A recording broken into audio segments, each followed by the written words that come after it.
जम्मू कश्मीर में अनुच्छेद 370 खत्म होने के बाद पहली बार विधानसभा चुनाव हो रहे हैं।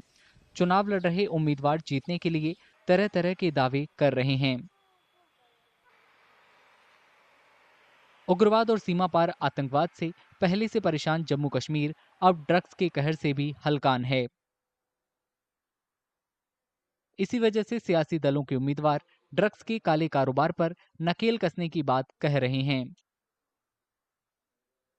Drug menace is a problem for every society, including Jammu and Kashmir, as we are aware that drugs are being pumped by across the border.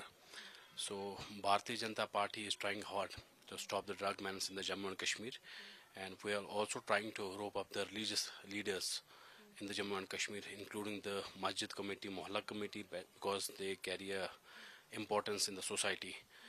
And I believe that the drugs menace which is spreading in the Kashmir Valley is a matter of concern. Mehbooba Mufti की party PDP के नेता वोटरों के बीच नशीली दवाओं के बारे में जागरूकता बढ़ाने की बात कह रहे हैं।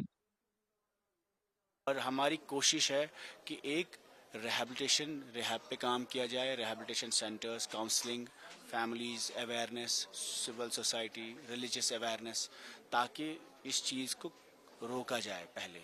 और second is the larger containing drugs, the supply chain को रोका जाए, जिसमें गवर्नमेंट का बहुत बड़ा रोल है। तो वो प्रिवेंशन और दोनों रिस्ट्रिक्शन पे ही काम मतलब होना चाहिए। इस बार के विधानसभा चुनाव के लिए कांग्रेस ने नेशनल कॉन्फ्रेंस के साथ हाथ मिलाया है।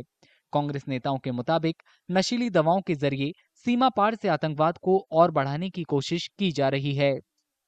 टेररिज्म अच्छी बात नहीं है, मारदाड़ अच्छी बात नहीं है। जमहूरियत में और भी कई सारे रास्ते हैं। तो फिर जो हमारे एनिमीज हैं, जो इस जम्मू कश्मीर की खुशहाली के दुश्मन हैं, तो वो कुदरती बात है। अगर बंदूक आना जाना बंद हुआ तो दूसरा टेररिज्म शुरू किया, जिसको हम ड्रग टेररिज्म कहते हैं। ये भी कोई लोकल प्रोडक्ट नहीं है, यहीं पर पैदावार और यहीं पर यूज, बट ये ग्लोबल फिनोमेना है इस वक्त। नेशनल कॉन्फ्रेंस के मुताबिक जम्मू कश्मीर में बढ़ती बेरोजगारी दर की वजह से लोग ड्रग्स के जाल में फंस रहे हैं।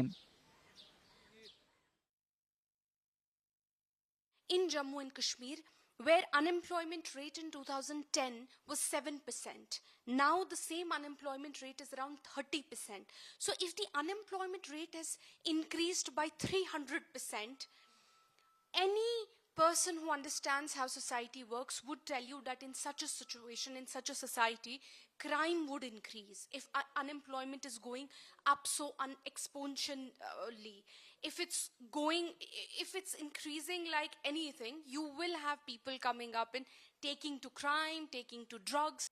जम्मू कश्मीर में दूसरे फेज की वोटिंग 25 सितंबर को होनी है, जबकि तीसरे और अंतिम दौर की वोटिंग अगले महीने की 1 तारीख को होगी। नतीजे 8 अक्टूबर को आएंगे।